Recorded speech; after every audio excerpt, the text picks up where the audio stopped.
ويقولون لولا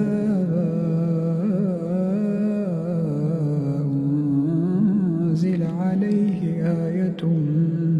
من ربه فقل إنما الغيب لله